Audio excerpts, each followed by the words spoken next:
Hello guys, आज हम लोग देख रहे हैं साइंस के लगभग हम लोग 500 एमसीक्यू को सॉल्व करेंगे, जिसमें आपके तीनों साइंस कंप्लीट होंगे। यहाँ पर आपका भौतिक रसायन और आपका जीव विज्ञान। इसके बाद जो आपके क्वेश्चन हम लोग सॉल्व करेंगे, क्योंकि आपके यूपी पेट है, आपका टेट है और आपका सुपर टेट है, इन सब एग्जामों के लिए महत्वपूर्ण होंगे। ठीक है, तो टाइम नहीं अपने पास, चलिए आते हैं सीधे अपनी सीरीज़ पर।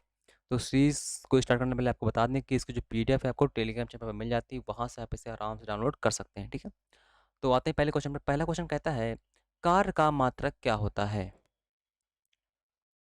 तो कार का मात्रक क्या होता है? कार का मात्रक होता है आपका जूल। ठीक है, इसके बाद पूछता है प्रकाश वर्ष किसका मात्रक होता है? प्रकाश वर्ष आपका मात्रक होता है दूरी का। और देखिए, प्रकाश वर्ष दूरी का मात्रक है और ये दूरी का सबसे बड़ा मात्रक है। ठीक है, ल्यूमेन किसका मात्रक होता है? तो ल्यूमेन जो है आपका ज्योति फ्लक्स का मात्रक होता है। देखिए, जो इंपॉर्टेंट होंगे हम उन्हीं को सॉल्व करेंगे, उन्हीं को बताएंगे। ठीक है, जो इंपॉर्टेंट नहीं होगा उस पर मैं तीर नहीं लगाऊंगा। ठीक है, याद रखिएगा। क्यूरी जो है आपका, क्यूरी आपका रेडियो एक्टिविटी यानी रेडियो धर्मिता का मात्रक होता है। ठीक है, और इसकी खोज मैडम क्यूरी ने की थी, इसीलिए इन्हीं के नाम पर रख दिया गया है। पदार्थ के संवेग और वेग के अनुपात से कौन सी राशि प्राप्त होती है? द्रव्यमान राशि प्राप्त होती है। इसके बाद आपका जल में तैरना न्यूटन की गति का कौन सा नियम के कारण होता है? देखिए, जब हम जल में तैरते हैं तो वहाँ पर न्यूटन का तृतीय नियम लागू होता है। वो कौन सा नियम है? आपका क्रिया प्रतिक्रिया का नियम होता है। ठीक है, न्यूटन ने तृतीय नियम दिए थे। और इसका प्रथम नियम क्या था? प्रथम नियम था आपका, जब तक कोई वस्तु स्थिर अवस्था में है तो स्थिर अवस्था में रहेगी, और कोई वस्तु गति अवस्था में है तो गति अवस्था में रहेगी, जब तक उस पर कोई बाह्य बल ना लगे, है ना। उसे हम जड़त्व का नियम भी बोलते हैं। तो जो तैरना होता है, जब आप तैरते हो तो हाथ लगाते हो पानी पे, है ना, पानी पे हाथ मारते हो तो पानी उतना ही आपको वेग कहाँ पर देता है? ऊपर के लिए देता है। इसलिए हम क्या करते हैं? तैरते रहते हैं। ठीक है, इसके बाद रॉकेट किस कार्य प्रणाली पर आधारित होता है? तो रॉकेट जो है आपका संवेग संरक्षण पर आधारित होता है। यदि कोई अश्व एकाएक चलना प्रारंभ कर दे तो अश्वरोही गिरने की आशंका का कारण क्या होता है? देखिए, जब कोई घोड़ा जो है चलने लगता है तो अश्वरोही जो होता है, यानी उस पर जो सवार होता है, वो उससे गिरने के चांसेस बढ़ जाते हैं। अब मैंने बताया ना आपको, न्यूटन की गति का प्रथम जो नियम होता है वो क्या कहता है कि अगर कोई वस्तु विरामावस्था में है तो विरामावस्था में रहने का ही प्रयास करती है ना, और गति अवस्था में है तो गति अवस्था में रहने का प्रयास करती है। अब जब घोड़ा है अचानक चलने लगेगा तो जो वो विरामावस्था में है तो वो विरामावस्था में रहने का प्रयास करेगा ना, तो इसलिए वो क्या होता है? पीछे की ओर गिर जाता है। तो ये कहेगा न्यूटन की गति का प्रथम नियम के अकॉर्डिंग सही है, या फिर आपका जड़त्व का नियम के अकॉर्डिंग? ठीक है, न्यूटन की गति के प्रथम नियम को हम जड़त्व का नियम भी बोलते हैं। अगला कहता है, कालीन की सफाई के लिए उसे छड़ी से पीटा जाए तो उस पर कौन सा नियम लागू होता है? तो गति के नियम का पहला नियम, वही न्यूटन का प्रथम नियम यानी जड़त्व का नियम। ठीक है, तो दोनों अगर ऑप्शन देता है तो दोनों सही रहेंगे, आप इतना याद रखिएगा। इसके बाद कहता है, समुद्र में प्लवन करते समय, ये भी आपका इंपॉर्टेंट है। इसको कहता है, समुद्र में प्लवन करते आइसबर्ग का कितना भाग समुद्र से ऊपर रहता है? तो कितना भाग ऊपर रहता है? 1/10 भाग क्या रहता है? ऊपर रहता है। प्रकाश वोल्टी सेल के प्रयोग से सौर ऊर्जा का रूपांतरण करने में किसका उत्पादन होता है? तो प्रकाशीय ऊर्जा से हम क्या बनाते हैं? विद्युत ऊर्जा बनाते हैं।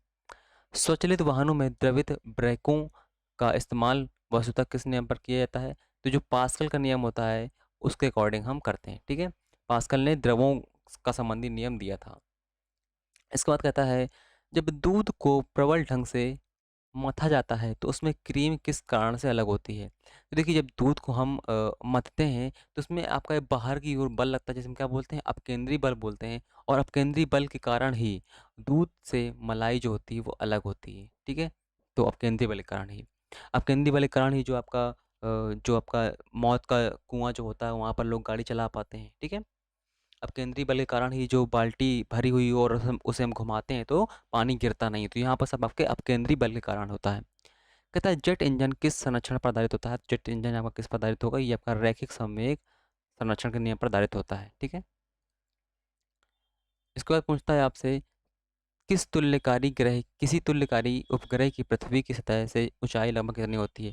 तो जो भी आपका तुल्यकारी सैटेलाइट होता है उसकी ऊंचाई जो होती है 36,000 किलोमीटर होती है। ठीक है, 36,000 किलोमीटर दिया हो ऑप्शन में, या फिर दिया हो 35,786 किलोमीटर, तो दोनों सही होंगे।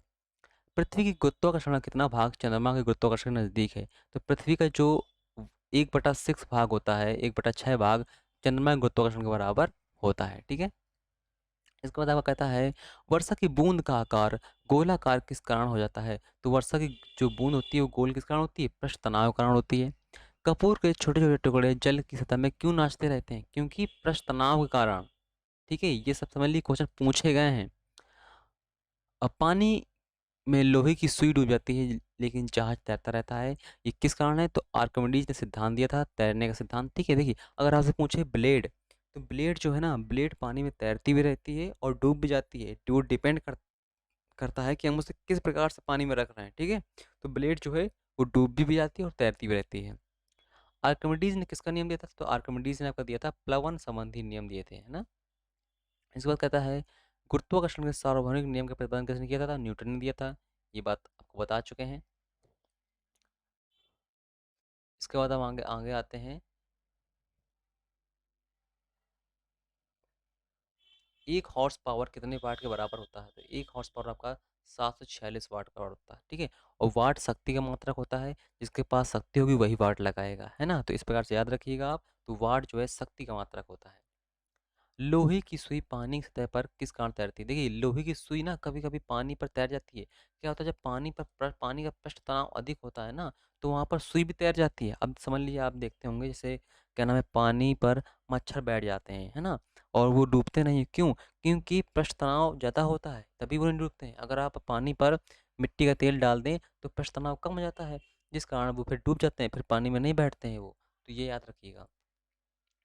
एक गेंद को क्षैतिज से कितने कोण पर फेंके वो अधिकतम दूरी तय करे? अगर किसी भी वस्तु को अधिकतम दूरी तय करनी हो फेंक कर, तो उसे 45 डिग्री कोण पर फेंकनी चाहिए। ठीक है, कहता है किसने न्यूटन के पूर्व बता दिया था कि सभी वस्तुएं पृथ्वी की ओर गुरुत्वाकर्षित होती हैं? तो ये ब्रह्मगुप्त ने आपको पहले ही बता दिया था, न्यूटन के पहले ही बता दिया था। ठीक है, क्रिकेट की गेंद को किस कोण पर मारा जाना चाहिए ताकि वो अधिकतम दूरी तय करे? अभी हमने बताया आपको कि कोई भी वस्तु को अगर अधिकतम दूरी तय करवानी है तो उसे 45 डिग्री कोण पर फेंकना चाहिए। ठीक है, तो ये इंपॉर्टेंट है आपका।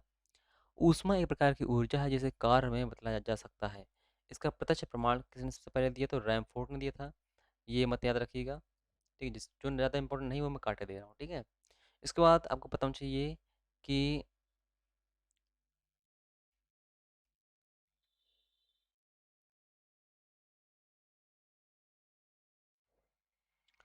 कितना तापमान होने पर पाठ्यांक सेल्सियस और फ़ारेनहाइट तापमान में एक ही होंगे। मतलब आपका जब सेल्सियस और फ़ारेनहाइट किस तापमान पर एक ही होते हैं? तो ये होते हैं आपके -40 डिग्री पर। ठीक है, सेल्सियस पैमाना 0 सेंटीग्रेड, फ़ारेनहाइट पैमाने के कितने स्केल के बराबर होगा?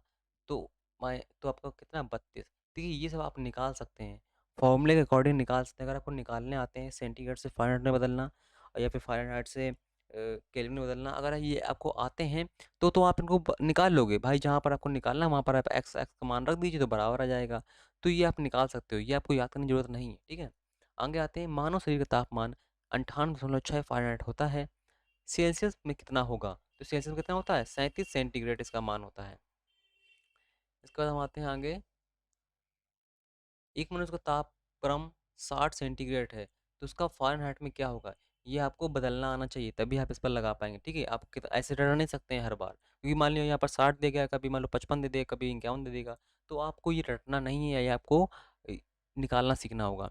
पानी का घनत्व किस ताप पर अधिकतम होता है? तो पानी का अधिकतम घनत्व 4 सेंटीग्रेड पर होता है। ठीक है, साइकिल के ट्यूब अधिकांश गर्मियों के फटते हैं, क्योंकि गर्मियों में क्या होता है, गर्मियों में अंदर की जो हवा होती है वो गर्म होती है, और गर्म जब होती है फैलती है, फैलने के कारण क्या होता है, उसका आयतन बढ़ता है। आयतन बढ़ने के कारण वो उसके ट्यूब जो होते हैं फट जाते हैं। ठीक है, किसी झील की सतह का पानी जमने ही वाला है, झील के आधा स्तर मतलब नीचे वाला स्थल का तापमान क्या होगा? देखिए झील का पानी ऊपर कितना भी जम जाए, नीचे का जो तापमान होता है वो 4 सेंटीग्रेड ही रहता है। मतलब वो जम नहीं पाता है पूरा। ठीक है, इस झील के अंदर जो होती हैं मछलियाँ होती हैं, जीव जंतु होते हैं, वो जिंदा रहते हैं। ऊष्मा के संचलन की किस विधि में पर पदार्थ के अणु एक स्थान से दूसरे स्थान पर स्वयं नहीं जाते? किस में जाते? चालन में स्वयं नहीं जाते हैं। ठीक है, द्रवों तथा गैसों में ऊष्मा का स्थानांतरण किस विधि से होता है? तो किसमें होता है? संवहन। संवहन आपकी एक प्रकार की वर्षा भी होती है। सूर्य की ऊष्मा पृथ्वी पर किस प्रकार से माध्यम से आती है? तो विकिरण माध्यम से आती है। ठीक है, ऊष्मा का स्थानांतरण की किस विधि से माध्यम आवश्यक नहीं है? देखिए ऊष्मा की विकिरण जो विधि होती है इसमें माध्यम की आवश्यकता नहीं होती है। सूर्य से प्रकाश पृथ्वी तक आता है ऊर्जा ऊर्जा को लेकर, तो वहाँ कोई माध्यम नहीं है, बीच में कोई माध्यम नहीं है। ठीक है, तो विकिरण में कोई माध्यम की आवश्यकता नहीं होती है।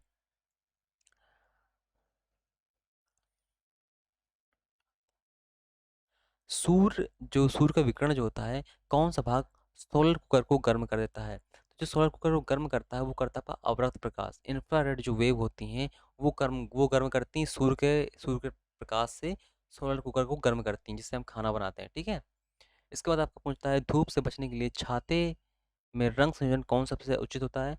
तो ऊपर क्या होना चाहिए सफ़ेद और नीचे क्या होना चाहिए काला होना चाहिए, ठीक है। ये सबसे अच्छा छाता होता है। तो जब भी आप छाता लेने जाएँ तो इसका विशेष ध्यान रखें, है ना? अगर आप धूप के लिए छाता ले रहे हैं, तो अगर आपने काला ले लिया, तो आपको गर्मी बहुत लगेगी। अगर आप बरसात के लिए ले रहे हैं, तो बरसात के लिए आप काला, सफ़ेद कैसा भी लें तो चल जाएगा। लेकिन अगर आप गर्मी के लिए ले रहे हैं, धूप से बचने के लिए, तो फिर आपको ध्यान देना पड़ेगा, ठीक है?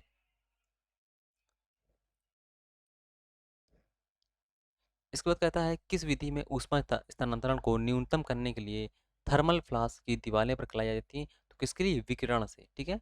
इसके बाद कहता है किस में सर्वोच्च विशिष्ट ऊष्मा का मान होता है, तो जल की विशिष्ट ऊष्मा सबसे सबसे ज़्यादा होती है। शुद्ध पदार्थ में कोई अन्य पदार्थ मिला देने पर उसका गलनांक पर क्या प्रभाव पड़ता है, तो घट जाता है। क्या होता है जब हम कुल्फ़ी जमाते हैं, है ना? कुल्फ़ी यानी आपका आइसक्रीम, जब हम आइसक्रीम जमाते हैं, तो क्या होता है उसमें हम नमक मिला देते हैं, अशुद्धि मिला देते हैं। और जब हम उसमें नमक मिला देते हैं तो उसका गलनांक घट जाता है। इसलिए कुल्फ़ी क्या होती है देर में पिघलती है, और जब देर में जमती है तो देर में पिघलती भी है, ठीक है? इसलिए हम आप कभी-कभी खाई होगी आपने, तो नमकीन-नमकीन लगता है, ठीक है? तो अपद्रव्यों को मिलाने से गलनांक पर क्या प्रभाव पड़ता है, तो घट जाता है। गलनांक भी घट जाता है आपका, है ना? चावल को पकाने में अधिक समय कहाँ लगेगा? तो माउंट एवरेस्ट पर। क्यों? क्योंकि जितनी ऊँचाई पर आप जाएँगे, उतनी ऊँचाई पर आपका वायु दाब घटता जाएगा, है ना? जब जहाँ पर वायु दाब सबसे कम होगा, वहाँ पर चावल पकाने में टाइम लगेगा। ये आपके सब ऑप्शन पर डिपेंड करते हैं, ठीक है? अगर आप कुएँ पे बनाओगे चावल, जल्दी पक जाएँगे। चने की दाल आप कुएँ में बनाओगे तो जल्दी पक जाएगी, लेकिन एवरेस्ट पे बनाओगे तो देर में पकेगी। देखिए यहाँ पर कुकर की बात नहीं हो रही, ठीक है? यहाँ पर खुले चावल पकाने की बात हो रही है। ये मत सोचिए कि कुकर में चावल पकाओ। क्योंकि कुकर तो वो खुद अपना दाब बैलेंस करता है, तो उससे आप जहाँ भी पकाते रहो। तो क्या होता है कि जब उच्च दाब होता है तो जल्दी सब्ज़ी पक जाती है, और जब कम दाब होता है तो देर में सब्ज़ी पकती है। तो पहाड़ों पर क्या होगा? निम्न दाब होगा, और कुएँ में तो उच्च दाब होगा। किसी द्रव का उसके क्वथनांक से पूर्व उसके वाष्प में बदलने की प्रक्रिया को क्या बोलते हैं? इसे हम क्या बोलते हैं? वाष्पीकरण बोलते हैं, ठीक है? आंतरिक ऊर्जा की संकल्पना ऊष्मागतिकी के किस नियम से मिलती है? तो प्रथम नियम से मिलती है।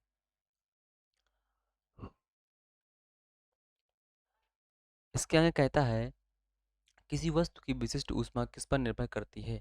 तो किसी वस्तु की विशिष्ट ऊष्मा जो होती है उसके पिंड के द्रव्य पर निर्भर करती है। कहता है देखिए फिर बदलने वाला ऑप्शन आ गया, तो बदलने वाला जो ये है ये आप करिएगा, ठीक है, ये आप करिएगा तभी आपसे बनेगा ये। ब्लैक बॉडी यानी कि जो काली परत होती है वो किसकी विकिरण को ज़्यादा ऑब्जर्व करती है? तो करती है आपका उच्च तरंगों को ज़्यादा ऑब्जर्व करती है, ठीक है। इसके बाद कहता है शीत ऋतु में दिनों में हम किस प्रकार का होने मौसम किस प्रकार का होने पर ज़्यादा ठंडा महसूस करते हैं? देखिए अगर शीत ऋतु में ज़्यादा साफ मौसम होगा तो क्या होगा? विकिरण सूर्य की आएगी, आने के बाद पृथ्वी पर टकराएगी, और पृथ्वी पर टकराने के बाद क्या होगी? वापस लौट जाएगी, और जब वापस लौट जाएगी तो पृथ्वी गर्म हो ही नहीं पाई।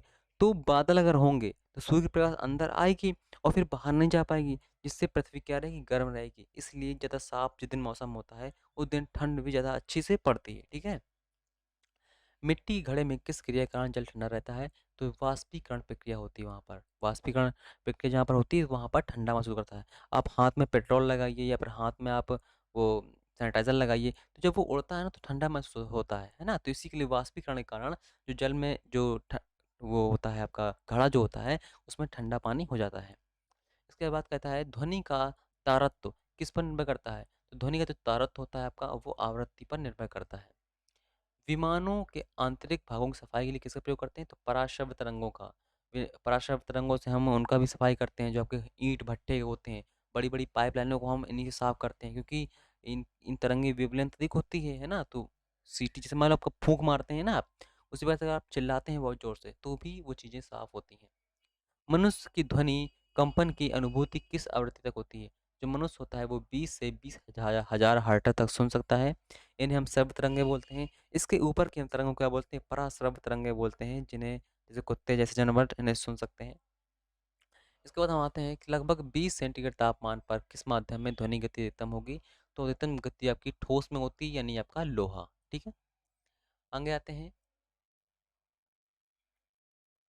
ध्वनि किस कारण मोटी और पतली होती है? तो किस कारण? तारत्व के कारण ध्वनि मोटी और पतली होती है। किसके द्वारा सबसे अधिक ध्वनि प्रदूषण होता है? तो हवाई जहाज़ की उड़ान भरने के कारण, ठीक है? अब देखिए ये डिपेंड करता है आपके ऑप्शन पर, है ना? तो ऑप्शन पर ध्यान रखिएगा। कौन सी प्रक्रिया प्रकाश और ध्वनि दोनों में घटित नहीं होती है? तो ध्रुवण की प्रक्रिया प्रकाश में तो होती है लेकिन ध्वनि में नहीं होती है, ठीक है? ध्वनि का प्रभाव मनुष्य कान में कितने समय तक बना रहता है? तो 1/10 सेकंड तक बना रहता है। ध्वनि तरंगें किस कारण प्रतिध्वनि करती हैं? तो परावर्तन। जब ध्वनि टकरा कर कहीं फिर वापस आती है तो उसे हम क्या बोलते हैं? परावर्तन, ठीक है? और परावर्तन की जो न्यूनतम डिस्टेंस है वो लगभग 16 मीटर होनी चाहिए, ठीक है? यहाँ पर 56 फीट में दिया गया है, तो ये आप मीटर में भी याद रख सकते हैं, ठीक है?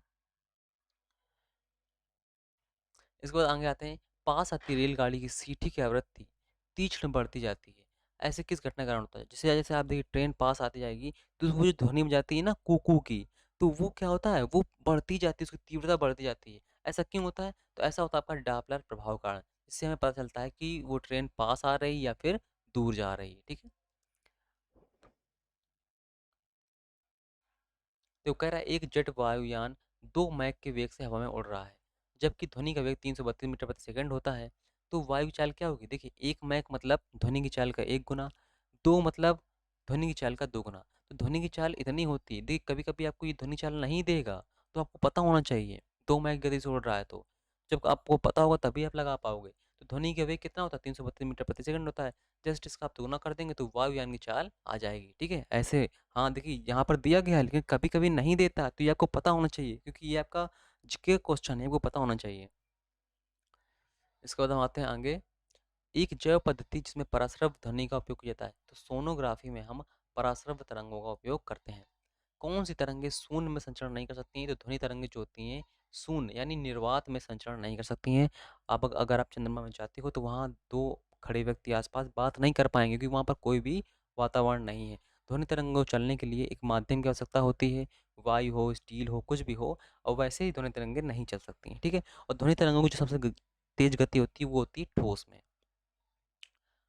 वह उपकरण जो ध्वनि तरंगों की पहचान तथा ऋजु रेखन के लिए प्रयुक्त होता है, तो क्या कहलाता है? सोनार। और सोनार का हम होमवर्क भी दे चुके हैं। सोनार है, लेज़र है, मेजर है ना? एलईडी है, एलसीडी है, एमओएलईडी है। इन सब के फुल फॉर्म आप याद रखिएगा क्योंकि ये पूछ सकता है।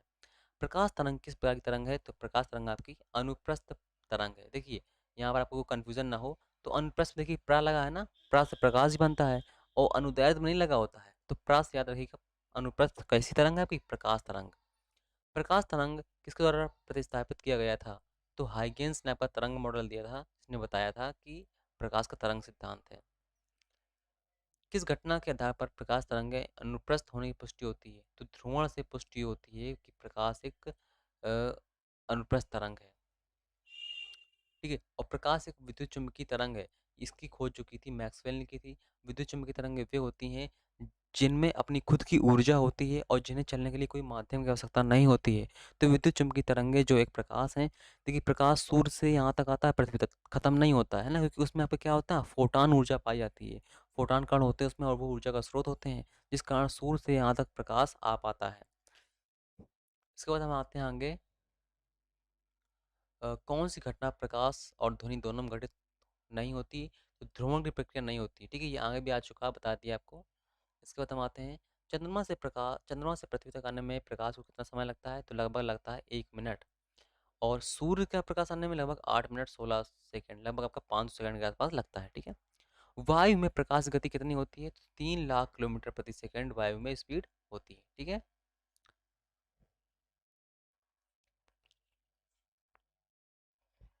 यहाँ पर 10 की पावर 8 है ये, ठीक है? ये 8 नीचे लिखा हुआ है, ये पावर में होगा, ठीक है?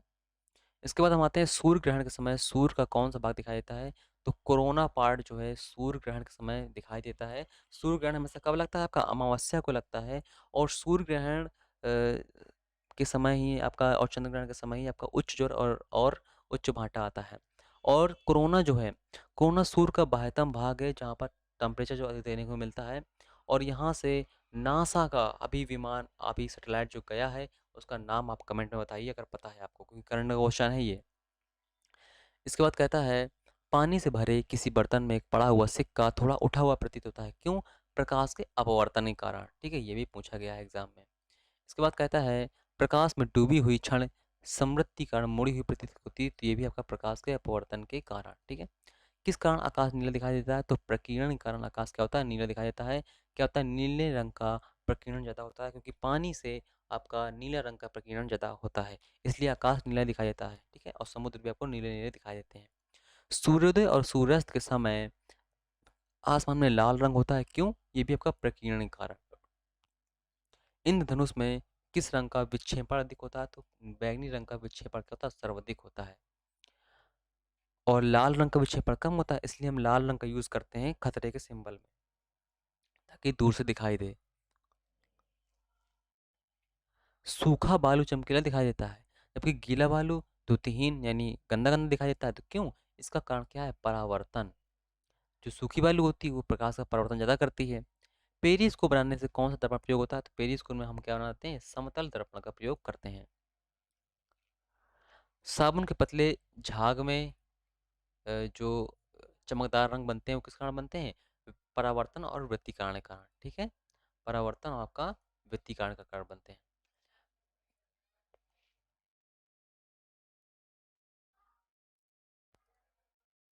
इसकी जो पीडीएफ है आपको टेलीग्राम चैनल में मिल जाएगी, वहाँ से आप इसे आसानी से डाउनलोड कर पाएंगे, ठीक है। आगे आते हैं। वाहनों में अग्रदीपों यानी आपके हेडलाइट के लिए किस दर्पण का प्रयोग करते हैं? तो परवलयिक दर्पण का प्रयोग करते हैं, ताकि जो लाइट है आपकी फोकस मारती रहे और आपका एक बिंदु पर केंद्रित रहे, ठीक है। इसके बाद कहता है कार चलाते समय पीछे के यातायात को देखने के लिए किस प्रकार का दर्पण प्रयोग करना चाहिए? तो उत्तल, यहाँ पर उत्तर लिखा हुआ, उत्तल दर्पण का, ठीक है। देखिए क्या होता है, तो मान लीजिए आपकी गाड़ी है, गाड़ी में आपका मान लो ये दर्पण लगा हुआ है। जब उत्तल दर्पण लगा हुआ होगा, मान लो यहाँ पर कोई गाड़ी खड़ी है, ठीक है, ये गाड़ियाँ खड़ी हैं यहाँ पर। अब क्या होता है कि जैसे मान लीजिए ये गाड़ी है, ये लेंस लगा हुआ है, ये आपके सामने गाड़ियाँ खड़ी हैं। जब उत्तल लगा हुआ होगा, उत्तल का काम क्या होता है? उत्तल का काम ये होता है कि छोटी चीज़ को बड़ा दिखाना, है ना? तो जब गाड़ी आपके पीछे आ रही होगी, तो आपको बड़ी दिखाई देगी। आप एक्टिव रहोगे कि गाड़ी हमारे जस्ट पीछे ही है ना? तो आप एक्टिव रहोगे। अगर मान लीजिए अवतल लगा दें, तो अवतल क्या करता है? वो बड़ी चीज़ को छोटी दिखाता है। इसका मतलब अगर गाड़ी आपके पीछे खड़ी होगी ना, तो आपको छोटी सी दिखेगी, आपको लगेगा कि बहुत दूर है, तो आप एक्टिव नहीं रहोगे और आपका एक्सीडेंट हो जाएगा। इसलिए उत्तल लेंस का हम प्रयोग करते हैं, ठीक है। इसके बाद आते हैं हम मांगे, मनुष्य की रेटिना यानी मानव आंख की रेटिना पर कैसा प्रतिबिंब बनता है? तो हमेशा वास्तविक और उल्टा बनता है, ठीक है। जब कोई वस्तु दो समांतर दर्पण पर रखी जाती है, तो कितने प्रतिबिंब बनते हैं? अनंत। जैसे मान लिया आपका ये दर्पण है, आपका ये दर्पण है, ये दर्पण है, और यहाँ पर हम कोई वस्तु रख दें, तो इस वस्तु के दोनों दर्पण पर कितने प्रतिबिंब प्रतिबिंब बनेंगे? अनंत प्रतिबिंब बनते हैं, हम गिन नहीं सकते उन्हें, ठीक है। इसके बाद कहता है, ये कोण वाला है, ये इंपॉर्टेंट नहीं ज़्यादा। हम पृथ्वी पर पृष्ठ पर सूर्य का प्रकाश प्राप्त करते हैं, ये प्रकाश किस किरण की पुंज है? ये आपकी समानांतर। देखिए प्रकाश की किरण समांतर होती है, और हम इन्हें तिरछा मिर्चा करने के लिए हम किनका यूज़ करते हैं? परावर्तन का प्रयोग करते हैं, जिस यानी पूर्ण आंतरिक परावर्तन का यूज़ करते हैं, जिस पर आपकी जैसे आपका मरीचिका है आपका, है ना, प्रकाश पुंज है आपका, और जैसे क्या नाम है आपका, ऑप्टिकल फाइबर है आपका, हीरे का चमकना है, इन सब में हम यूज़ करते हैं आपका प्रकाश तरंगों को मोड़ने के लिए, यानी आपका पूर्ण आंतरिक परावर्तन का। डायोप्टर किसकी इकाई होती है? डायोप्टर जो होती है आपकी लेंस की क्षमता की इकाई होती है। श्वेत रंग कितने रंगों से मिलकर बनता है? तो 7 रंगों के मिलने से बनता है। किस रंग का तरंगदैर्ध्य अधिकतम होता है? तो लाल रंग का तरंगदैर्ध्य अधिकतम होता है। सूर्य की किरणें कितने रंग होते हैं? 7 कलर होते हैं। वायुमंडल में अगर पृथ्वी में आकाश अगर वायुमंडल ना हो, तो पृथ्वी का जो आकाश है वो कैसे दिखाई देगा? तो काला दिखाई देगा, वास्तव में काला ही है, ठीक है। फोटोग्राफ कैमरे का कौन सा भाग आंख की रेटिना की तरह काम करता है? तो फिल्म। फिल्म जो होती है वो कैमरे फोटोग्राफिक कैमरे के तरीके ही भाग भाग काम करती है आपकी आंख की रेटिना, ठीक है। कैमरे में किस प्रकार का लेंस उपयोग करते हैं? तो उत्तल लेंस प्रयोग करते हैं। मानव की आंख वस्तु का प्रतिबिंब किस बात पर बनाती है? तो रेटिना पर प्रतिबिंब बनता है। आंख के किस भाग द्वारा आंख में प्रवेश करने वाले प्रकाश की मात्रा नियंत्रित होती है? तो आइरिस। आइरिस आपकी छोटी बड़ी होती रहती है, ठीक है। नेत्रदाता दान में आंख के किस भाग को देता है? तो कॉर्निया भाग को देता है। और स्वास्थ्य नेत्र की न्यूनतम स्पष्ट दृष्टि दूरी क्या होती है? 25 सेंटीमीटर होती है, ठीक है। कोई वस्तु यदि दूर की वस्तु को स्पष्ट नहीं देख पाता, जबकि निकट हाँ, दूर की वस्तु स्पष्ट नहीं देख पाता, जबकि निकट की देख लेता है, तो उससे कौन सा दोष होगा? निकट दृष्टि दोष होगा, ठीक है। और दूरदृष्टि दोष से पीड़ित व्यक्ति के चश्मे में कौन सा लेंस प्रयोग होता है? उत्तल लेंस।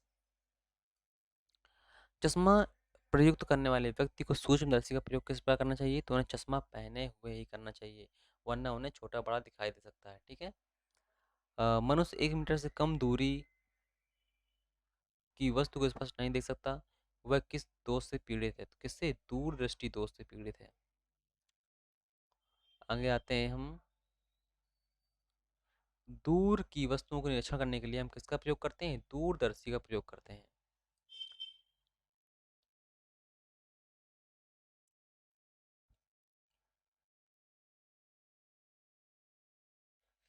प्रकाश के प्रकारों में किनका पौधे द्वारा तीव्र अवशोषण होता है? नीचे प्रकाश के कलर होते हैं, 7 रंग होते हैं, और 7 रंग में नीला और लाल जो होता है, इसे पौधे सबसे ज़्यादा यूज़ करते हैं। ठीक है। जब प्रकाश वायु से कांच में होकर गुजरती है तो कौन सा परितर्थ प्रभावित होते हैं? तो जब प्रकाश एक माध्यम से दूसरे माध्यम में जाता है तो तरंग दैर्ध्य और उसका वेग बदलता है। ठीक है। क्या बदलता है? तरंग दैर्ध्य उसका और वेग बदलता है। निकट दृष्टि दोष को दूर करने के लिए कौन सा लेंस प्रयोग करेंगे? यानी नतोदर, यानी आपका कॉनकेव। संचार में प्रयुक्त ऑप्टिकल फाइबर किस सिद्धांत पर आधारित होती है? तो पूर्ण आंतरिक परावर्तन पर। ये भी हमने बताया था ना अभी आपको, कितने सिद्धांत आपके होते हैं।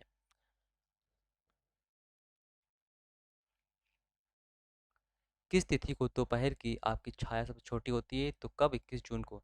21 जून, देखिए उत्तरी गोलार्ध में क्या होता है, 21 जून को सूर्य क्या होता है, कर्क रेखा हाँ, कर्क रेखा के सबसे ऊपर चमक रहा होता है। और जब सबसे ऊपर चमक रहा होगा आपके, तो आप वहाँ पर जब खड़े होंगे तो आपकी जो परछाई है वो बिल्कुल शून्य होगी, समझ लीजिए बिल्कुल जस्ट आपके पैरों तले बन रही होगी। इसलिए 21 जून को जो छाया होती है सबसे छोटी होती है। ठीक है। फोटान जो है किसकी मूलभूत यूनिट है? आपकी प्रकाश में पाए जाते हैं आपके फोटान। ठीक है। विकिरण की कण की प्रकृति की जो पुष्टि होती है किससे होती है? प्रकाश वैद्युत प्रभाव से होती है।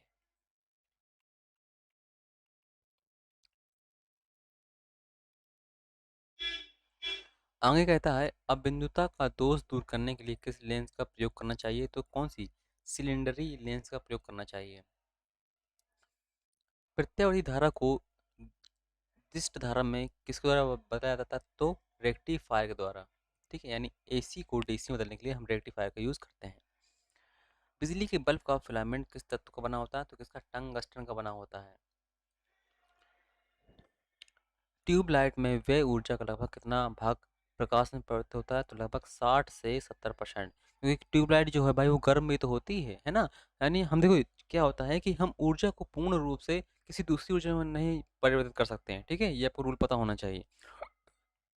इसके बाद हम आते हैं आगे। विद्युत उत्पन्न करने के लिए कौन सी धातु का उपयोग करते हैं? तो यूरेनियम, है ना। यूरेनियम है आपका, थोरियम है, इनसे हम क्या करते हैं?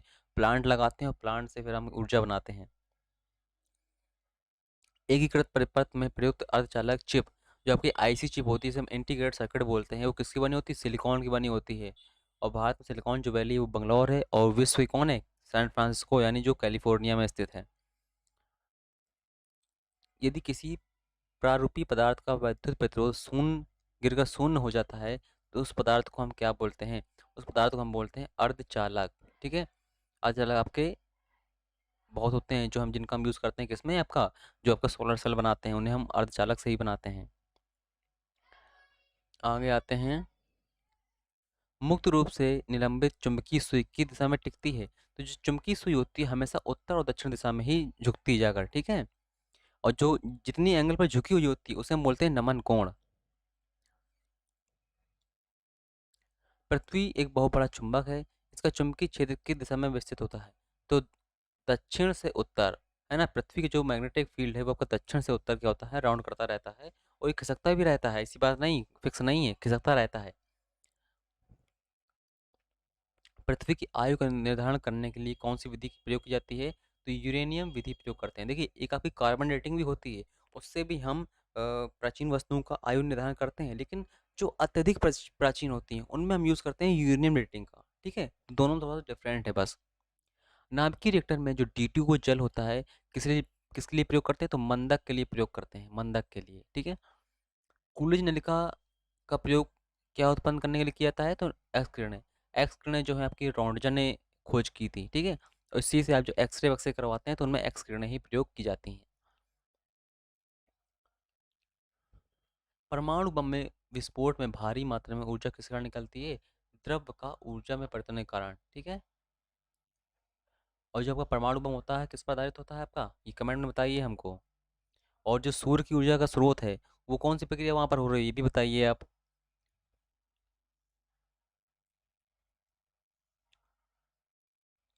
कृष्ण छेद जिसे हम ब्लैक होल बोलते हैं, सिद्धांत को किसने प्रतिपादित किया था? तो ये प्रतिपादित किसने किया था?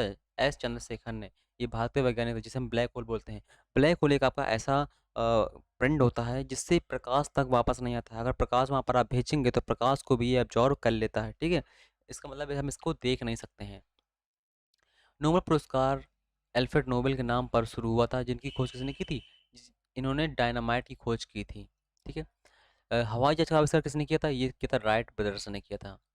इलेक्ट्रॉन सूक्ष्मदर्शी का आविष्कार किसने किया? ये किया था आपका नाल एवं रुस्का ने। और आपका महासागरों में डूबी हुई वस्तुओं का जो पता लगाते हैं हम, वो किससे लगाते हैं? लगाते हैं हम सोनार से। महासागरों की गहराई का पता भी इसी से लगाते हैं, ठीक है। और सूर्य की किरणों की तीव्रता किससे मापते हैं? इसे हम जो सूर्य की किरणों की हम तीव्रता जो मापते हैं वो हाइग्रोमीटर नहीं है, ठीक है। हाइग्रोमीटर से हम आर्द्रता मापते हैं, ये नहीं हो सकता, ठीक है। तो जो सूर्य की किरणों की हम तीव्रता मापते हैं वो मापते हैं हम फोटोमीटर से। आप फोटोमीटर ऑप्शन में दिया होगा, आप वो लगाइए, या फिर दिया होगा आपको लक्स मीटर दिया होगा। इन दोनों में आप लगा सकते हो। हाइग्रोमीटर नहीं, हाइग्रोमीटर हम क्या मापते हैं? आर्द्रता मापते हैं, ठीक है, याद रखिएगा, ये थोड़ा इसमें गलत लिखा हुआ है। इसके बाद आगे कहता है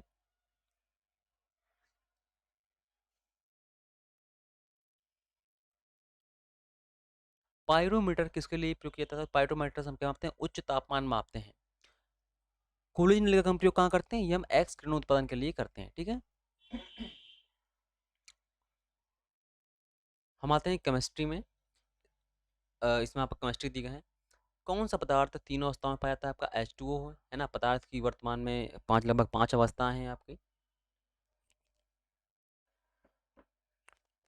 विश्व का प्रत्येक पदार्थ अत्यंत सूक्ष्म कणों से मिलकर बना हुआ, ये किसने कहा था? कणाद ने कहा था। इसके बाद परमाणु में कौन से मूल कण समान संख्या में होते हैं? तो कौन से होते हैं? इलेक्ट्रॉन और प्रोटॉन होते हैं। सबसे पहले इलेक्ट्रॉन के आवेश का सफलतापूर्वक निर्धारण किसने किया था? मिलिकन ने किया था, ठीक है। आगे आते हैं, इलेक्ट्रॉन की तरंग प्रकृति खोज किसने की थी? ये किसी डी ब्रोगली का तरंग सिद्धांत था। इसके बाद आते हैं, डाल्टन के परमाणु सिद्धांत के अनुसार कौन सा सबसे छोटा कण है जो स्वतंत्र अवस्था में रह सकता है? तो कौन? परमाणु है। इसके बाद यदि किसी न्यूक्लियर कण में कोई द्रव्यमान और कोई आवेश नहीं होता है तो किंतु प्रचक्रण होता है, किसमें आपका होता है? न्यूट्रॉन में होता है।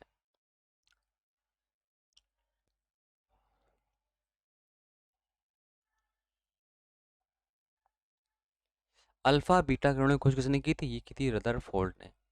नाभिक से निकलने वाले विकिरणों में किसमें विदन क्षमता सर्वाधिक होती है? गामा किरणों में। ये हम बता चुके हैं आपको, गामा किरणें जो होती हैं आपकी कितनी विदन क्षमता वाली होती हैं। और समस्त रेडियो सक्रिय पदार्थ क्षय होने के बाद अंतिम रूप में किसमें बदलते हैं? तो ये बदलते हैं सीसा में, ठीक। इनका अंतिम पदार्थ, अंतिम निर्मित पदार्थ होता है।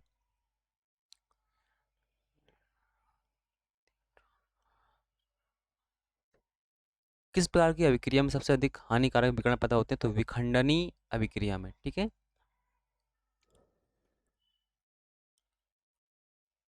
रक्त कैंसर जिसे हम ल्यूकोशिया यानी ल्यूकेमिया बोलते हैं को नियंत्रित करने के लिए किस हम रेडियो आइसोटोप का प्रयोग करते हैं? तो कोबाल्ट 60 का, ये एग्जाम में आ चुका है।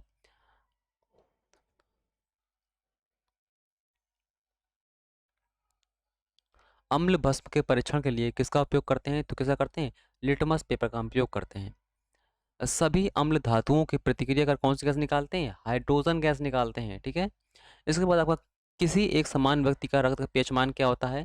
तो 7.35 से लेकर 7.45 होता है। जितने भी आपके पीएच मान है उन्हें आप जरूर देख लीजिएगा एक बार। आगे आते हैं, किसी गैस का अणुभार उसके वाष्प घनत्व का कितना होता है? कितना होता है? तो लगभग 2 गुना होता है, ठीक है।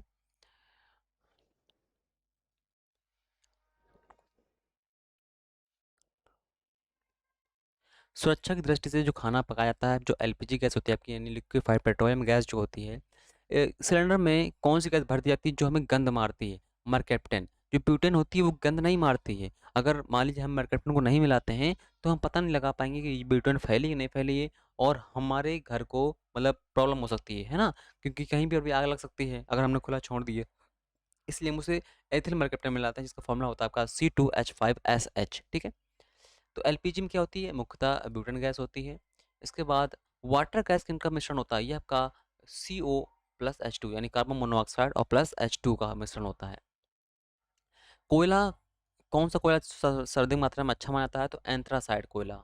ठीक है, एंथ्रासाइड कोयला जो होता है सबसे अच्छा माना जाता है। सोडियम बाइकार्बोनेट को अग्निशमक में भरते हैं, क्यों, आग की गर्मी प्राप्त कर ये CO2 गैस उत्पन्न करता है। ठीक है, और CO2 गैस आग को बुझाती है। ठीक है।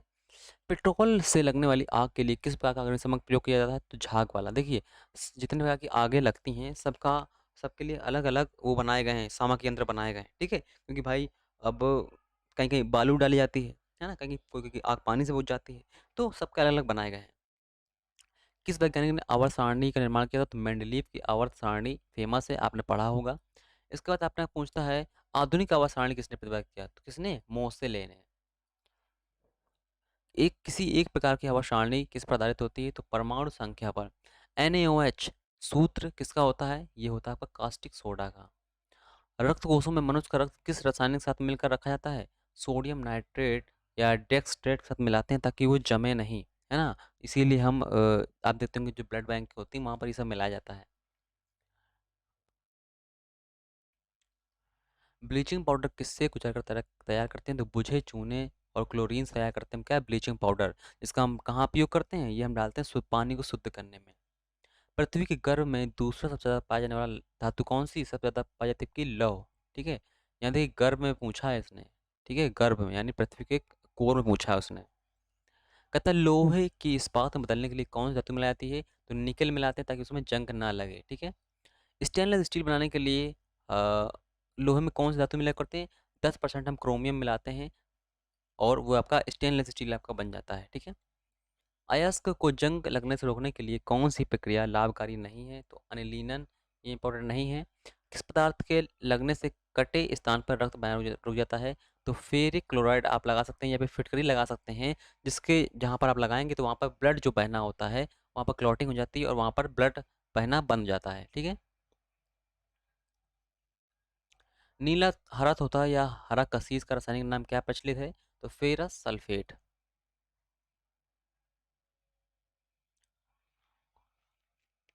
वाटर टैंकों में शैवाल को नष्ट करने के लिए किस रसायन का प्रयोग करते हैं, तो कॉपर सल्फेट का हम प्रयोग करते हैं, कॉपर सल्फेट का।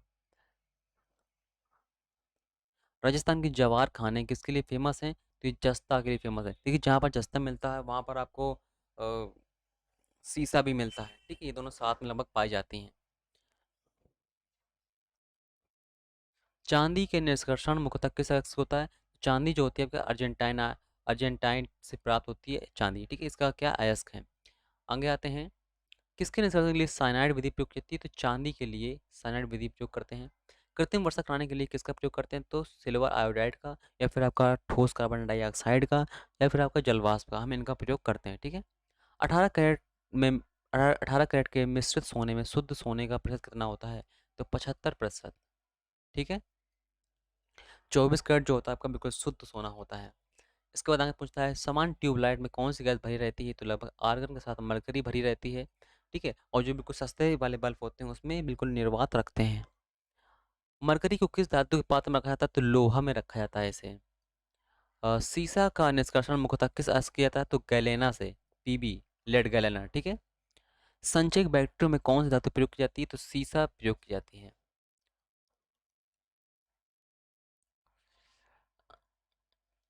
कौन सी धातु इस्पात के बराबर मजबूत होती है किंतु भार में उसकी आधी होती है, टाइटेनिया।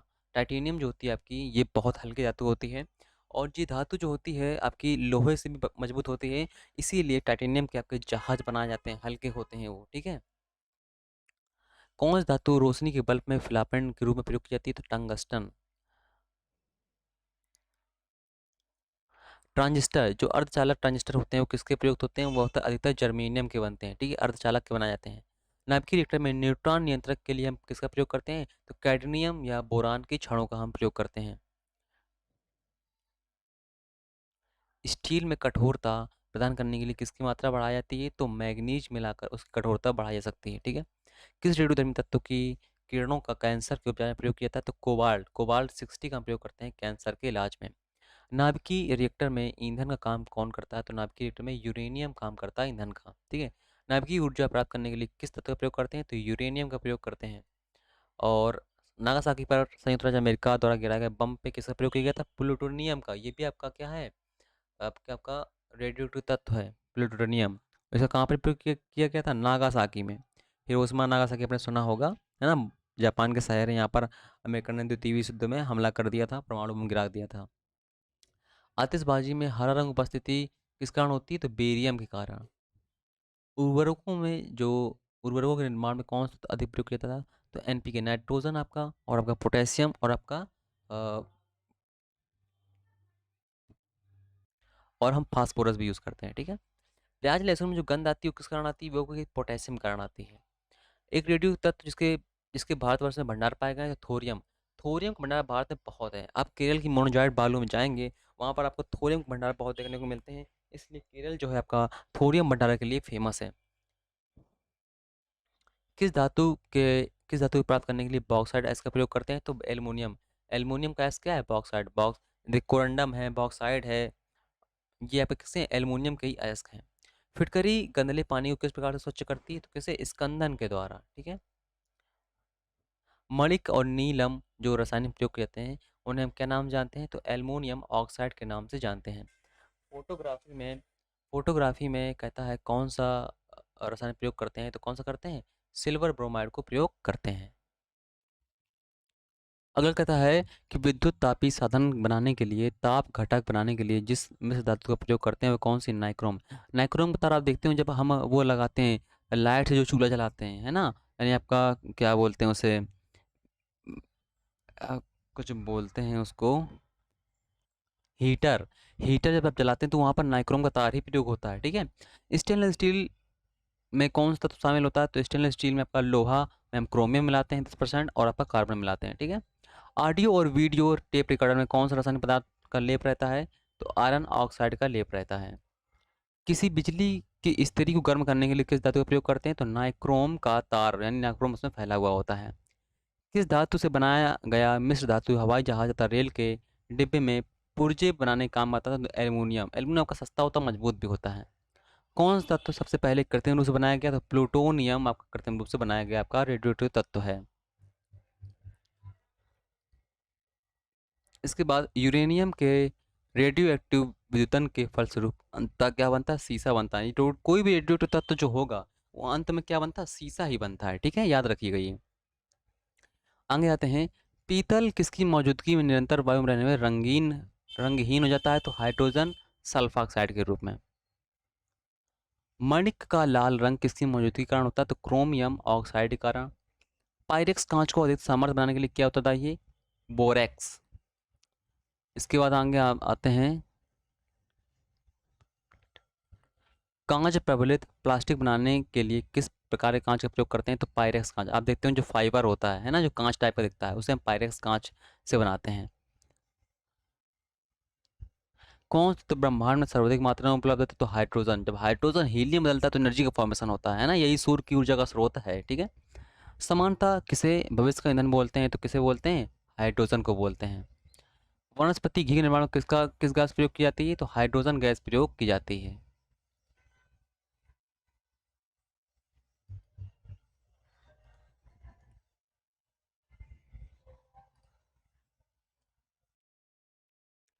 अगला क्वेश्चन कहता है खाना पकाने के तेल को किस प्रक्रिया द्वारा वनस्पति घी में परिवर्तित किया जाता है? तो कितना? हाइड्रोजनीकरण द्वारा, ठीक है। इसके बाद आगे कहता है विश्व के लगभग कितना प्रतिशत भू भाग पर जल स्थित है? कितना? 71% भाग पर। समुद्री जल से शुद्ध जल किस प्रक्रिया द्वारा प्राप्त करते हैं? तो किसी आसवन विधि द्वारा। आसवन विधि से नमक नमक रह जाता है और पानी पानी उड़ जाता है। एक नाभिकीय रिएक्टर में भारी जल का क्या काम होता है? तो भारी जल जो होता है न्यूट्रॉन की गति को क्या करता है? धीमा कर देता है।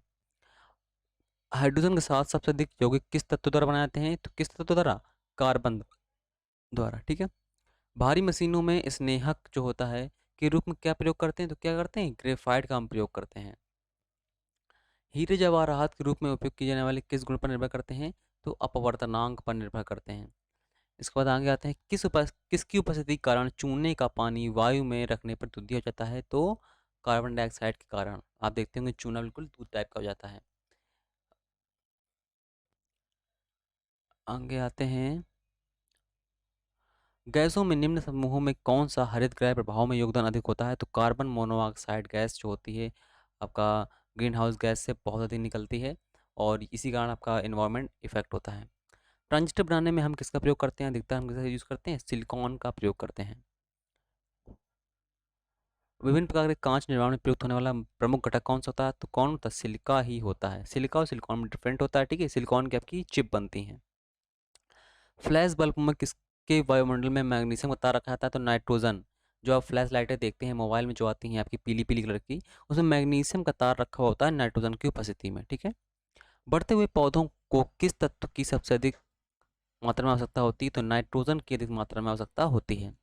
आकाश से बिजली चमकने पर कौन सी गैस उत्पन्न होती है? तो एनो, ठीक है। इसके बाद आगे आते हैं, प्रकाश रासायनिक धूम कोहरा बनने के समय निम्नलिखित में कौन सी गैस उत्पन्न होती है? तो नाइट्रोजन ऑक्साइड उत्पन्न होती है। हाइपर विधि से हम किसका प्रयोग करते हैं? अमोनिया का निर्माण करते हैं, ठीक है। ये पूछा गया क्वेश्चन। और गोताखार जो सांस लेने में किस गैसों का मिश्रण प्रयोग करते हैं? तो ऑक्सीजन और हीलियम का। सुपरसोनिक जो वायुयान होते हैं वो समता मंडल में किस पदार्थ को रिलीज करते हैं या छोड़ते हैं? तो एनओ एक्स। देखिए यहाँ पर एक्स ही है, NO2 भी हो सकता है, NO3 भी हो सकता है, कुछ भी हो सकता है, ठीक है, इसलिए लिखते हैं हम NO एक्स। वायुमंडल में कौन सी गैस पराबैंगनी किरणों को अब्जॉर्ब करती है? तो ओजोन परत, जिसका फॉर्मूला क्या होता है? O3 होता है। पृथ्वी की सतह के ऊपर ओजोन परत किससे बचाव करती है? तो पराबैंगनी किरणों से बचाव करती है, ठीक है। आगे आते हैं, वायु में किसकी अधिकता होने पर पेड़ों की पत्तियां काली हो गिर जाती हैं? तो किसकी अधिकता होने पर? SO2 सल्फर डाइऑक्साइड की। शर्करा और सल्फ्यूरिक अम्ल की अभिक्रिया में कौन सा शुद्ध रूप प्राप्त होता है? तो कार्बन प्राप्त होता है। इसके बाद आगे आते हैं, किसका हम कीटाणुनाशक के रूप में प्रयोग करते हैं? तो क्लोरीन का। हम क्लोरीन से हम जल शुद्ध करते हैं, ठीक है। वायु अंग टायरों में कौन सी गैस भरी जाती है? तो आपकी हाइड्रोजन या हीलियम गैस भरी जाती है, ठीक है। अधिकतर हीलियम गैस भरी जाती है क्योंकि हाइड्रोजन क्या होती है? जलने लगती है आपकी। हीलियम को छोड़कर अन्य सभी अक्रिय गैसों की बाह्य कक्षा में कितने इलेक्ट्रॉन होते हैं? तो 18 इलेक्ट्रॉन होते हैं। ये कम इंपॉर्टेंट है आपका वैसे देखा जाए तो। इसके बाद, एक विद्युत बल्ब के जीवन को बढ़ाने के लिए उसमें कौन सी गैस भरी जाती है? तो आपकी कौन सी आर्गन गैस भरी जाती है, ठीक है। आगे कहता है कि बॉटनी शब्द की उत्पत्ति किस भाषा से हुई है? तो ग्रीक शब्द से हुई है। और चिकित्सा शास्त्र के जो छात्र होते हैं उनको हिप्पोक्रेटस की शपथ दिलाई जाती है, ठीक है। पर्यावरण का अध्ययन जीव विज्ञान की शाखा में करते हैं? तो पारिस्थितिकी में करते हैं, यानी आपका इकोलॉजी में करते हैं आपका। नाइट्रोजन स्थिरीकरण में लेग हीमोग्लोबिन का कार्य क्या होता है? ये आपका होता है ऑक्सीजन का अवशोषण। ये क्वेश्चन कभी पूछा नहीं गया है। कहता है, मृदा में धान की पैदावार बढ़ाने के लिए मुक्त जीवी जीवाणु कौन सा होता है? तो एनाबीना, नॉन स्टॉक, ये आपके जीवाणु मतलब बैक्टीरिया होते हैं। जंतुओं में होने वाली फूड एंड माउथ रोग किस कारण उत्पन्न होती है? ये आपकी उत्पन्न होती है आपकी विषाणु के कारण। और आगे आते हैं,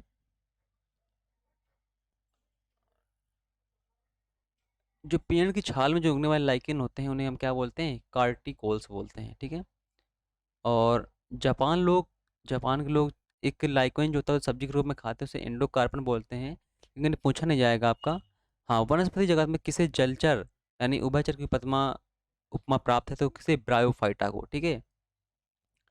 किस वर्ग के पौधे में बीज होते हैं परंतु बीज नग्न रूप में पौधे पर लगे रहते हैं? किसमें? जिम्नोस्पर्म में। किस पौधे की खेती का प्रति किस एक की खेती पौध का प्रतिरोपण करके की जाती है? तो किसका? प्याज की, ठीक है। नाशपाती का कौन सा भाग खाया जाता है? तो कौन सा? पुष्पासन भाग खाया जाता है। इसके बाद, किस पौधे में बीज होता है लेकिन फल नहीं होता है? तो कौन सा? साइकस होता है ऐसा पौधा। समानता अंकुरण के लिए किसकी आवश्यकता नहीं होती है? तो समानता अंकुरण के लिए प्रकाश की आवश्यकता नहीं होती है। आप देखते होंगे चने को आप फुला देते होंगे और कपड़े में बांध कर रख देते होंगे तो वो अंकुरित हो जाते हैं, ठीक है। सजीव अंकुरण कर पाता है चीज़।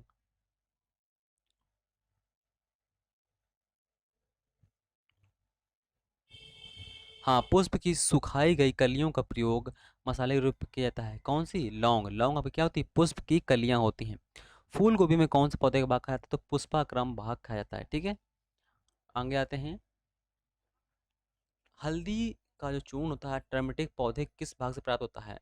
तो हल्दी क्या होता है? आपका प्रकंद होता है। ठीक है, प्रकंद। इसके बाद मसाला जो लौंग प्रयोग करती है वो आपकी फूल की कली होती है, बता दिया अभी आपको।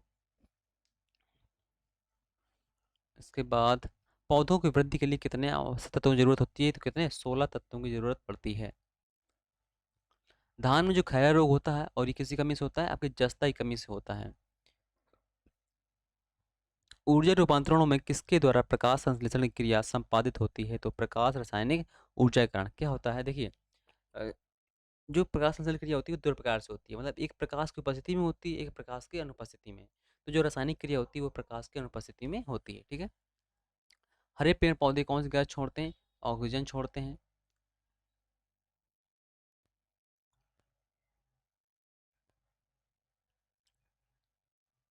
किस पेड़ को अपनी वृद्धि के लिए सर्वाधिक मात्रा में जल की आवश्यकता होती है? यूकेलिप्टस।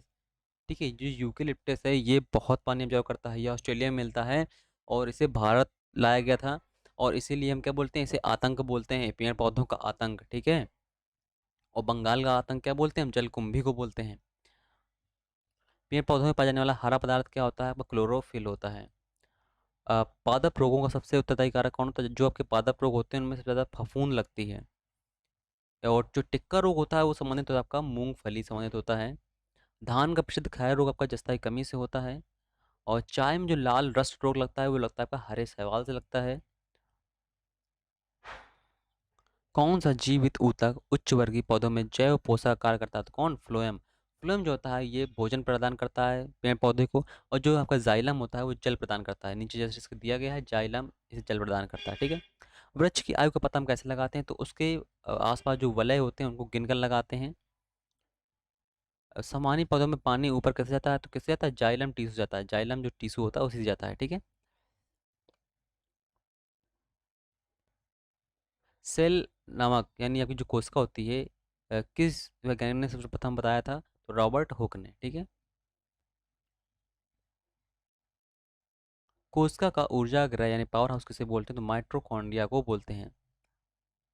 किसकी उपस्थिति में कारण पादप कोशिका और पशु कोशिका में अंतर होता है? तो क्यों? सेल वॉल यानी कि कोशिका भित्ति जो होती है यही डिफरेंट होता है। आगे आते हैं। कौन सा अंगक प्राय जंतु कोशिका में उपस्थित नहीं होता है? तो लवक जो होता है आपका ये आपका जंतु कोशिका में नहीं मिलता है। जब हरित लवक है ये आपका पौधों कोशिका में मिल जाता है। जीवदेव का सबसे पहले प्रयोग मतलब किसने बताया था? तो पुरकिंजे ने बताया था।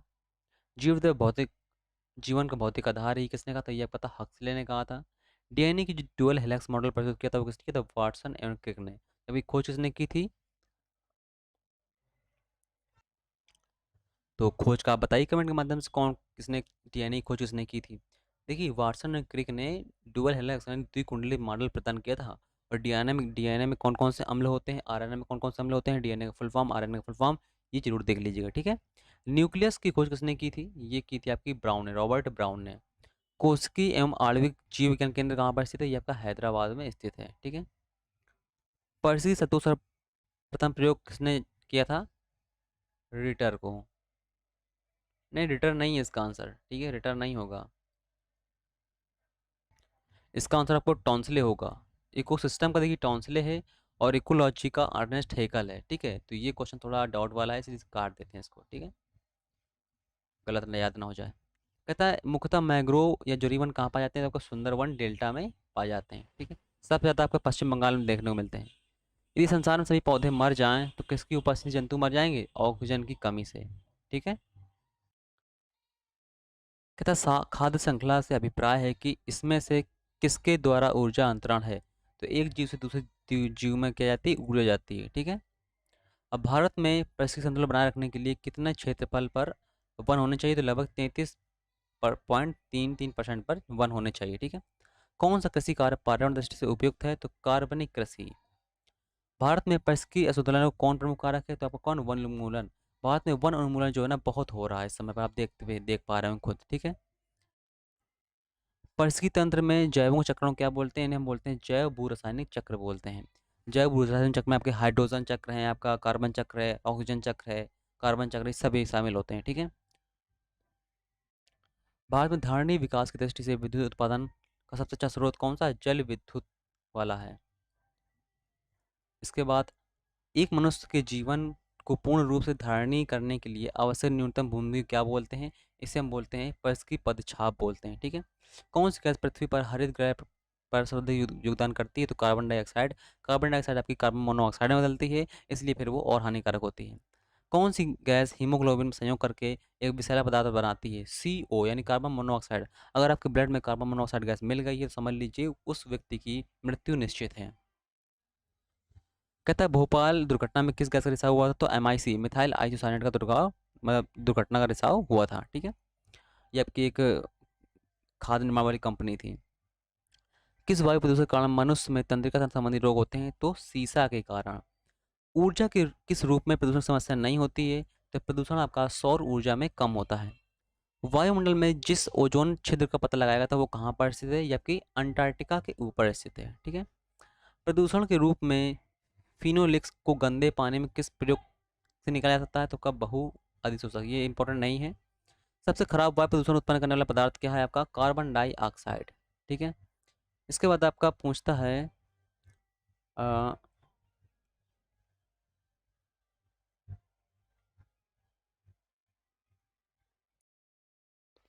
आगे कहता है रक्त में एंटीबॉडी एवं एंटीजन के अध्ययन को क्या बोलते हैं? इसे हम बोलते हैं सीरोलॉजी। ठीक है। परिस्थिति विज्ञान इकोलॉजी का संबंध किससे? शारीरिक संरचना और वातावरण के संबंध से हम इसके बारे में जानते हैं। ठीक है। वहाँ के जंतु कैसे हैं, वहाँ का शारीरिक प्रभाव कैसा है, ये सब जानते हैं। ठीक है। हरगोविंद खुराना ये भारतीय वैज्ञानिक थे जिन्हें प्रतिष्ठित नोबेल पुरस्कार दिया गया था। ये वो दिया था चिकित्सा विज्ञान में। पहली बार रुधिर परिसंचरण तंत्र की खोज किसने की थी? विलियम हार्वे ने की थी। हृदय का पहला प्रतिस्थापन किसके द्वारा किया गया था? क्रिश्चियन बर्नार्ड के द्वारा किया गया था। DNA की द्विकुलनिक संरचना किसने की दी थी? वाटसन और क्रिक ने दी थी। ठीक है। खोज फ्रैंकलिन ने की थी, ये मैं बता चुके हैं आपको। विकास का सिद्धांत डार्विन के द्वारा दिया गया था। इसके बाद अनुवांशिकी अनुवांशिकी के जनक कौन माने जाते हैं? आपके ग्रेगर जॉन मेंडल माने जाते हैं। लेकिन जो आपका विज्ञान में अनुवांशिक शब्द दिया था किसने दिया था? वॉटसन ने दिया था। मलेरिया मच्छरों द्वारा होता है, ये किसने बोला था? ये रेनॉल्ड रॉस ने बोला था। इसके बाद आगे आते हैं। जन्म के बाद मानव में किस ऊतक में कोई भी वजन नहीं होता? तो किसमें? तंत्रिका में कोई भी वजन नहीं होता है। DNA का डुअल हेलिक्स मॉडल आपका वाटसन एंड क्रिक ने दिया था। माता पिता के गुण उनकी संतानों में किसके द्वारा स्थानांतरित होते हैं? तो गुणसूत्र के द्वारा। ठीक है, यानी DNA के द्वारा। नवजात शिशु के लिंग का निर्धारण किसके द्वारा किया किया जाता है? तो पिता के गुणसूत्र के द्वारा निर्धारण होता है। एक समान मानव शुक्राणु में ऑटोसोम की क्रोमोसोम्स होगा, यहाँ पर ऑटोसोम नहीं होगा। क्रोमोसोम की संख्या कितनी होती है? तो कितनी होती है? 22 जोड़ी होती है। ठीक है। ये थोड़ा गलत लिखा हुआ है। ऑटोसोम की पूछी गई है तो 22 जोड़ी होगी। वैसे ये क्वेश्चन पूछा कभी नहीं गया है। ठीक है। तो यहाँ पर आप क्रोमोसोम याद रखिए, जो 23 जोड़ी मिलते हैं मनुष्य के शरीर में। ठीक है।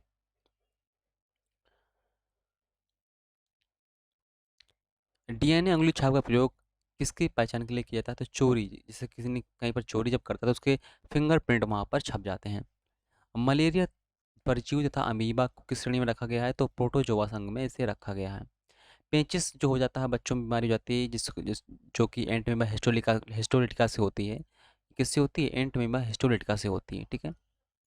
इसके आगे हम देखते हैं फीता क्रमी आपका किस संघ में आता है? तो ये आपका प्लेटी हेल्थमेंथीज में आता है। प्लेटी हेल्थमेंथीज में वे जीव जंतु आते हैं जो बिल्कुल फ्लैट मतलब पतले तो होते हैं। ठीक है। गोल क्रमी को हम किस में रखते हैं? ये आपका निमेंथलीज में रखते हैं। इसके बाद आपका आता है पेरिटिमा पोस्टमा, ये किसका वैज्ञानिक नाम है? ये आपका है केंचुआ का वैज्ञानिक नाम है। ठीक है। केंचुआ में जो लिंग होता है वो एक ही जीव पर दोनों होते हैं। किस समूह के जीवों का डूबने से हुई मृत्यु का पता लगाने महत्व है? तो डायटम से। ठीक है। किस प्रकार के जीवों में वह घटना पाई जाती है जिसमें मादा मैथुनोपरांत मार देती है? मकड़ी पाई जाती है। ठीक है। मकड़ी जो होती है मतलब मैथुन के बाद नर नर मकड़ी को मार देती है। तालाबों और कुओं में किस मछली को छोड़ने से मच्छरों पर नियंत्रण करने में मदद मिलती है? तो गैम्बूसिया मछली होती है आपकी, ये मच्छरों का भक्षण करती है। भारतीय वन्य जीव संदर्भ में फ्लाइंग फॉक्स क्या है? ये एक चमगादड़ की प्रजाति होती है। वृद्धावस्था में मनुष्य की हड्डियां कमज़ोर हो जाती हैं कैल्शियम की कमी के कारण, ठीक है। मानव शरीर में पाचन का अधिकांश भाग किस अंग से संपन्न होता है? तो छोटी आंत में अधिकांश भाग संपन्न होता है। देखिए छोटी आंत सबसे बड़ी होती है जबकि बड़ी आंत सबसे छोटी होती है, ठीक है। मुख में मंड यानी स्टार्च का सर्कल का उत्पादन किसके द्वारा होता है? तो टाइलिन के द्वारा होता है। अधिकतम पोषण तत्व रक्त में कहाँ अवशोषित होते हैं? तो कहाँ पर? छोटी आंत में। पेट में भोजन पचने के लिए निम्नलिखित में किसकी खास आवश्यकता होती है? तो किसकी एंजाइम जो होते हैं ये खाना पचाने में महत्वपूर्ण योगदान देते हैं, ठीक है। इसके बाद आगे आते हैं हम। मानव शरीर में भोजन का रक्त द्वारा अवशोषण कहाँ पर होता है? तो छोटी आंत में ही होता है। पचे हुए भोजन में मौजूद विषैले पदार्थ का अंग कौन चूषण करता है? वो यकृत करता है। यकृत मानव शरीर की सबसे बड़ी ग्रंथि होती है, ठीक है। इसके बाद कि मानव शरीर के हृदय को एक बार धड़कने में कितना समय लगता है? तो 0.8 सेकेंड समय का लगता है। इसके बाद आपसे पूछता है मानव शरीर में रुधिर बैंक का कार्य कौन करता है? तो प्लीहा करती है, ठीक है। इसके बाद मानव शरीर के भीतर जो खून होता है वो किसकी उपस्थिति के कारण जमता नहीं है? हिपेरिन। हिपेरिन जो होता है आपका ये यकृत में ही बनता है और इसके कारण जो ब्लड होता है बॉडी के अंदर जमता नहीं है, ठीक है। रुधिर में प्लाज्मा में किसके द्वारा एंटीबॉडी निर्मित होती है? तो लिम्फोसाइट। लिम्फोसाइट्स बॉडी की रक्षात्मक होती हैं, बॉडी गार्ड भी बोलते हैं लिम्फोसाइट्स को, ठीक है। ये आपकी डब्ल्यूबीसी में मिलती हैं। कहता है आरबीसी किस नाम जानी जाती हैं? तो रेड ब्लड कॉर्पसेस जो होती हैं आपकी एरिथ्रोसाइट के नाम से जानी जाती हैं, ठीक है। आरबीसी का जो जीवन काल होता है वो लगभग आपका 20 से 120 दिन तक होता है, ठीक है। अधिकतम इनका ही होता है आरबीसी का ही। लाल रुधिर कणिकाओं का उत्पादन कहाँ पर होता है? आपका अस्थि मज्जा बोन बोन मैरो में होता है। मनुष्य के रक्त में श्वेत रक्त कणिकाओं कौन सी किस्म अधिक होती है? तो न्यूट्रोफिल्स जो होती हैं आपकी ये आपकी डब्ल्यूबीसी में न्यूट्रोफिल्स संख्या अधिक होती है।